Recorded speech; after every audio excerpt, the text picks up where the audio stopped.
Sekretaris Jenderal NATO Jens Stoltenberg pada hari Rabu 24 Mei memperingatkan negara-negara yang mendukung Ukraina agar tidak meremehkan Rusia. Sementara Perdana Menteri Rusia mengatakan tekanan dari Barat memperkuat hubungan Rusia dengan China.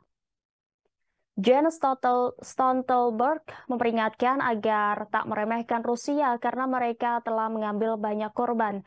Oleh karena itu, Jens Stoltenberg menekankan pentingnya mempersiapkan diri untuk jangka panjang dan satu-satunya cara untuk melakukan itu adalah memastikan bahwa Eropa dan Amerika Utara berdiri tegak bersama. Berbicara di forum Jerman Marshall Fund di Brussels, Stoltenberg mengecam Rusia dan menuduh negara itu memiliki peralatan pelatihan dan moral yang buruk, antara lain sementara konflik di Ukraina terus berlanjut.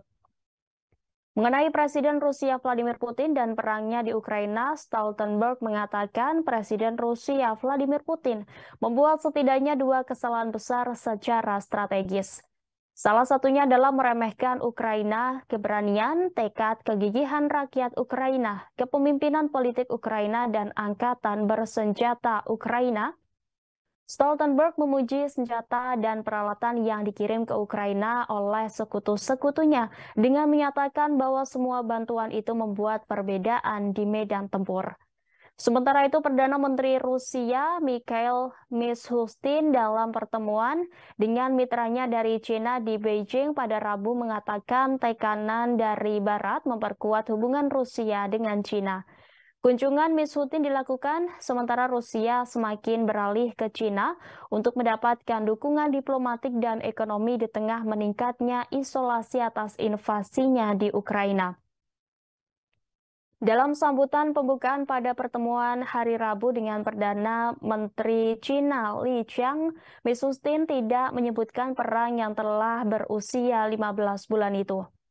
China telah menolak untuk mengecam invasi Rusia dan justru memusatkan perhatian pada pekerja sama ekonomi antara kedua negara tetangga yang telah bersekutu untuk menantang kepemimpinan Amerika dalam urusan global. Mishustin juga memuji eratnya hubungan antara Rusia dan China. China mengatakan pihaknya netral mengenai perang Rusia di Ukraina dan ingin membantu sebagai penengah untuk mengakhiri konflik itu. Tetapi China juga menyalahkan Barat yang dituduhnya memprovokasi Moskow dan telah mempertahankan hubungan diplomatik dan perdagangan yang kuat dengan Rusia untuk menentang sanksi terhadap Rusia. Utusan khusus China bertemu dengan Presiden Ukraina Volodymyr Zelensky dan pejabat pemerintah lainnya dalam pembicaraan di Kiev sebelumnya bulan ini. Beijing merilis rencana perdamaian pada Februari, tetapi sebagian besar sekutu Ukraina menolaknya dan bersikeras bahwa Putin harus menarik pasukannya. Rencana perdamaian 10 poin Zelensky sendiri mencakup tuntutan untuk mengadili kejahatan perang yang dilakukan oleh Rusia. Terima kasih sudah nonton. Jangan lupa like, subscribe, dan share ya.